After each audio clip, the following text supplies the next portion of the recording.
Welcome to the Tesla Economist. Please hit the thumbs up and remember to subscribe. You can follow me on Twitter and talk to me on Patreon.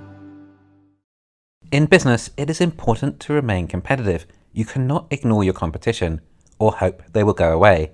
Ironically, much like the legacy autos have been doing for the last decade. Therefore, I also like to analyze what other companies are offering in the way of electric vehicles. I like to analyze as many electric vehicles as I can, not to see how close they're getting to Tesla, more to see just how much further Tesla is still ahead of everyone else. Some of the more prestigious legacy autos are starting to bring out some nicer looking EVs these days, so I like to check them out. Bear in mind, where I live, I don't have access to many cars and we don't get the latest, but it's all I have to work with. Anyway, one of the nicest ones to come out lately is the BMW iX. Now, having owned half a dozen BMWs myself, it's a brand I am familiar with and was one of my favourite legacy autos. I went to my local BMW dealership and had a look around. Eventually, someone asked if they could help. It was a BMW product specialist. He felt like helping me for some reason, so he had a lot more knowledge than a typical car dealer. I asked him about the iX, and he took me to view their demo model. It looked better in person than in some of the photos I'd seen. It actually looks quite good. Not Tesla good, but not bad. At least there weren't any door handles sticking out. There are certain things that really date cars for me now. After owning a Tesla, that's one. It actually looked kind of stunning, and I think this was due to the paint BMW were using. In fact, I noticed it with most of the BMWs in the showroom. The paint jobs looked really good. And here, I'm going to say it, they looked much better than Tesla's paint job. And you can't blame that on California, as my Teslas come from China, and the paint doesn't look that good either. And it's not just BMW, there are plenty of other new brands that have new paint systems that look a lot better than Tesla's. I think this will be rectified with the new factories using the new paint shops. Looks are important. Obviously, paint comprises a huge element of the aesthetics of a car. Teslas with these new paint jobs would look so much better. They need this futuristic look. I can't wait to see the new colours available. Alright, the iX is BMW's first ever all-electric vehicle from the ground up. There was also an electric BMW iX3 there. The person helping me said, all BMW did was electrify the X3. It's not built electric. It also looked very basic inside. The specialist also told me how popular the BMW i3 had been and often gets repeat business. But he said BMW still make a loss on every i3 they sell. But the i3 is not even that cheap, nor has it that big a battery, and BMW have been making them for nearly a decade now. But alright, back to the iX. It did look okay. It had no frunk, but it did have an electric tow bar which was able to hide itself when not being in use. It has a stupid, massive grille at the front, of course.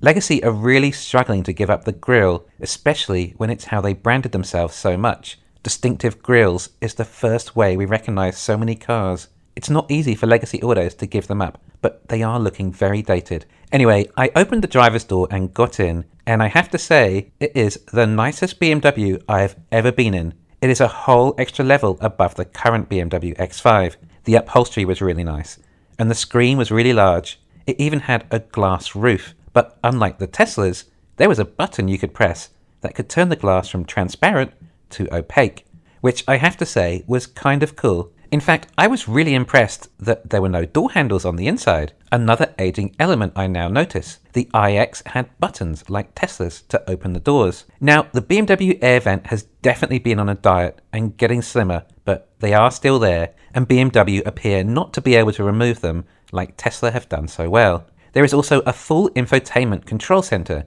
and gear sticks in the middle. Legacy autos seem to be really struggling to give up their old ways. All these extras add to more cost and production time too, of course. The best button is no button. But despite the screen being touchscreen, it requires a whole inventory of buttons, like BMW's previous iDrive system. It's just too hard for BMW to let go, especially when it has to also be in line with the same brand that sells all these ICE cars, and they lose money from their electric division anyway. But perhaps the driver does need controls down there, close enough within arm's length, as the screen is not so easy to control whilst driving. Now, although the screen in the car is quite long, it's not very high, it is also positioned quite high on the dash, not ideal for reach or view, but it has to be there, as otherwise it would block the air vents. Oh, those pesky air vents. Anyway, due to the screen not having particularly much height, then the actual viewing area isn't particularly impressive. There was a whole Harman Kardon display show that the representative demonstrated for me.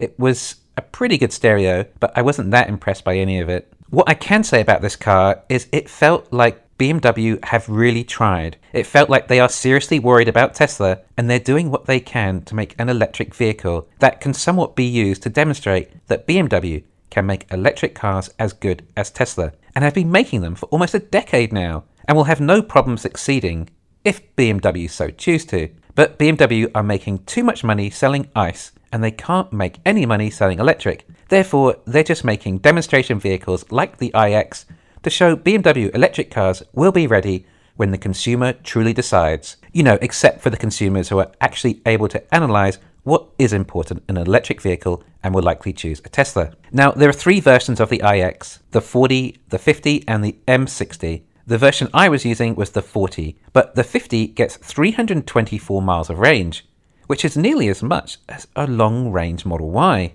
It does, however, start at $88,000. Of course, a lot of the things I mentioned on the car were optional extras, along with a lot of the features that will come standard on the Tesla. And the premium version of the BMW is $93,000. Despite such a large car, it does also achieve an impressive 4.4 seconds to 60. These are impressive specifications for a legacy SUV. How are they doing it, you may ask? Or did you already figure it out? That's right. This is being achieved with an 111 kilowatt-hour battery. Well, perhaps the Model X is a better comparison here, which actually doesn't get that much more range than the BMW, just over 330 miles. However, Tesla use only a 100 kilowatt-hour battery and also get a 3.5 second time to 60. But the Model X does cost about $5,000 extra than the BMW. But this is a Model X Tesla with the new refreshes. The BMW doesn't come close to a Model X. Of course, Tesla make a huge profit margin with every X they sell. BMW must lose a lot on every iX they sell.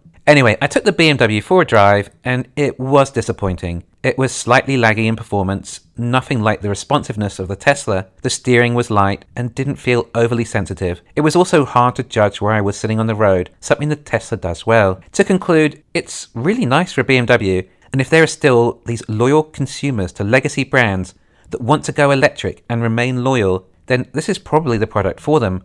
Other than that, it felt really behind, dated, and lacked technology. When I was driving, the thing I missed the most was the large, easily accessible, convenient infotainment screen in the Tesla. I really don't care what the couple of dozen buttons in the BMW do. The Tesla screen is highly underrated. It's such a good way of controlling the car. It's not talked about nearly enough. I guess there are so many other good factors to keep talking about. But as for anyone who says something like people still want some buttons, or Tesla have gone too far removing all the buttons, well, get out your mobile phone and look how many buttons that has now. Let go of the buttons. I don't miss any. BMW have done a good job on this car. If Tesla didn't exist, this car would be outstanding. But with this price point, they're coming for the X. And it's just so far from a new Model X, it would be a sacrilege not to buy the Tesla over the BMW. I also went to check out the Mercedes EQC.